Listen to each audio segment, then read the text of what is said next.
Hi friends, welcome to Ragas kitchen. Friends, இன்னைக்கு வீடியோல வாயில வச்சாலே கரையற மாதிரி சூப்பரான ஒரு ஹல்வா பார்க்க போறோங்க. உங்களுக்கு ரொம்ப பிடிச்சிருக்கும். நீங்க கண்டிப்பா ட்ரை பண்ணி பாருங்க. இது செய்யிறதுக்கு நான் இன்னைக்கு 1 கப் அளவுக்கு கோதுமை மாவு எடுத்துர்க்கேங்க.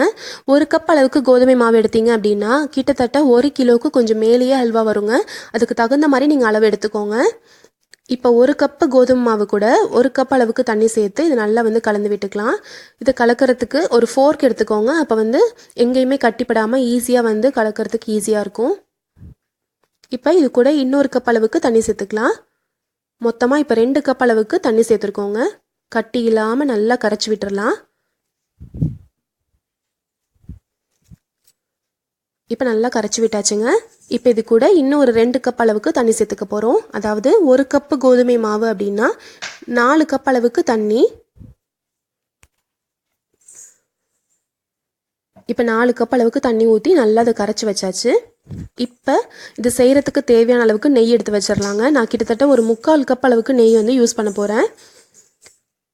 இப்போ ஒரு வாணலி வச்சிரலாம். அதுல 2 ஸ்பூன் அளவுக்கு நெய் சேர்த்துட்டு கொஞ்சம் முந்திரி பருப்பு போட்டு வறுத்து எடுத்து வச்சிரலாங்க. இப்போ முந்திரி பருப்பு நல்லா வறுபட்டுருச்சு. இதை எடுத்து தனியா வச்சிரலாம். இப்போ இந்த வாணலியில நம்ம கரைச்சு வச்சிருக்க கோதுமை மாவு இருக்கு இல்லைங்களா, அதை சேர்த்துறலாம். 4 கப் தண்ணி ஊற்றி கரைச்சி வச்சிருக்கோம்.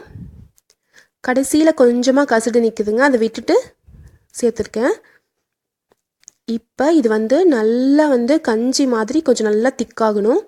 மீடியம் ஃப்ளேமில் வச்சு நல்லா காய்ச்சிக்கோங்க. நல்லா அடி கனமான பாத்திரம் எடுத்தீங்க இல்லைன்னா நான்ஸ்டிக் பாத்திரம் எடுத்தீங்கன்னா அடியில் ஒட்டாமல் இருக்கும். நல்லா பாருங்கள், திக்காயிருச்சு. இப்போ இது கூட 2 கப் அளவுக்கு சர்க்கரை சேர்த்துக்க போகிறோம். 1 கப்பு கோதுமை மாவுக்கு 2 கப் அளவுக்கு சர்க்கரைன்றது சரியாக இருக்குங்க ஸ்வீட்னஸ்க்கு. சர்க்கரையும் சேர்த்து நல்லா கலந்து விட்டுக்கலாம். இப்போ சர்க்கரை நல்லா கரைஞ்சிருச்சு. இப்போ இந்த கோதுமை மாவு அல்வாக்கு ஒரு நேச்சுரல் கலர் கொடுக்கறதுக்கு ஒரு பாத்திரத்தில் நான் 3 ஸ்பூன் அளவுக்கு சர்க்கரை எடுத்து அது கூட ஒரே 1 ஸ்பூன் அளவுக்கு தண்ணி சேர்த்து அதை நல்லா காய்ச்சி வச்சுருக்கேங்க. நல்லா ஒரு ப்ரௌன் கலர் வர வரைக்கும் காய்ச்சி வச்சுருக்கேன். அதை இப்போ நான் கூட சேர்த்துக்க போகிறேன். அதுதான் நல்ல ஒரு நேச்சுரல் கலர் கொடுக்கும். இதுக்கு பேர் கேரமல் சொல்லுவாங்க. இந்த மாதிரி சர்க்கரையை காய்ச்சி ஊற்றணும் அப்படின்னா இந்த கலர் இந்த ஹல்வாவோட கலர் வரத்துக்கு ஈஸியாக இருக்கும். இப்போ நான் அது கூட ஒரு 1/4 கப் அளவுக்கு நெய் சேர்த்துருக்கேன். இப்போ நம்ம எடுத்து வச்சிருக்க இந்த 3/4 கப் அளவுக்கு நெய்யை அப்பப்போ நான் கொஞ்சம் கொஞ்சமாக சேர்த்துக்கிறேன். இப்போ பாருங்கள், இது நல்லா கொதிக்க ஆரம்பிக்குது. இப்போ ஒரு 1/4 ஸ்பூன் அளவுக்கு ஏலக்காய் தூள் சேர்த்துக்கலாம். சேர்த்துட்டு நல்லா கலந்து விட்டுக்கோங்க.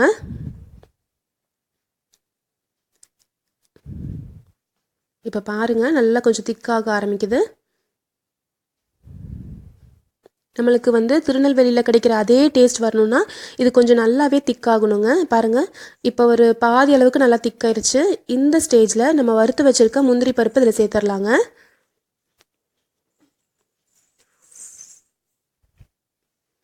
பாருங்கள், இப்போ எவ்வளோ திக்னஸ் இருக்குது பாருங்கள். இந்த ஸ்டேஜில் நான் முந்திரி பருப்பு சேர்த்துட்டு நல்லா கலந்து விட்டுக்கிறேன்.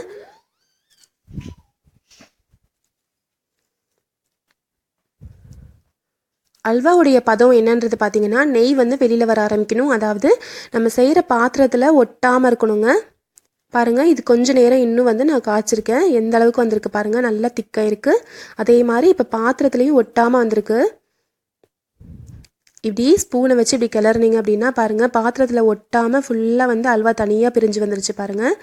இந்த ஸ்டேஜ் வர வரைக்கும் நம்ம நல்லா கிண்டணும். எனக்கு கிட்டத்தட்ட ஒரு 30 நிமிஷம் கிட்ட ஆச்சுங்க. ஏன்னா நான் எடுத்திருக்க அளவு 1 கிலோ அளவுக்கு எடுத்திருக்கேன். நீங்கள் கொஞ்சம் குறைவான அளவில் எடுத்தீங்க அப்படின்னா சீக்கிரமாக முடிஞ்சிடும். இப்போ நம்மளுடைய அல்வா ஸ்டேஜ் வந்துருச்சு. நம்ம ஸ்டவ் ஆஃப் பண்ணிடலாம். பாருங்கள், நான் இப்போ சுட சுட சர்வ் பண்ணுறேன். எப்படி இருக்குன்றதை பாருங்கள். ரொம்ப சூப்பராக டேஸ்ட்டாக இருக்குங்க. சூடான ஹல்வா இப்படி தாங்க இருக்கும். கொஞ்சம் ஆற விட்டுறலாம். பாருங்கள், இப்போ ஆற விட்டதுக்கப்புறம் பாருங்கள் எப்படி இருக்குன்னு. பாத்திரத்தில் கொஞ்சம் கூட ஒட்டலை. அப்படியே நெய்யெல்லாம் கசிஞ்சு வெளில வந்துருச்சு பாருங்கள். இப்படி வாயில் வச்சாலே இப்படி வலிக்கிட்டு போகும். சூப்பராக இருக்குது பாருங்கள். அது நல்லா ஆறிடுச்சு. சுவையான கோதுமை மாவு அல்வா ரெடி ஆயிடுச்சுங்க. கண்டிப்பாக நீங்கள் ட்ரை பண்ணி பாருங்கள். இந்த ரெசிபி உங்களுக்கு பிடிச்சிருந்துச்சுன்னா நம்ம சேனல் ராகாஸ் கிச்சனில் ஒரு லைக் கொடுங்க. ஃப்ரெண்ட்ஸ் கூட ஷேர் பண்ணிக்கோங்க. சப்ஸ்கிரைப் பண்ணி வச்சுக்கோங்க. தேங்க்யூ.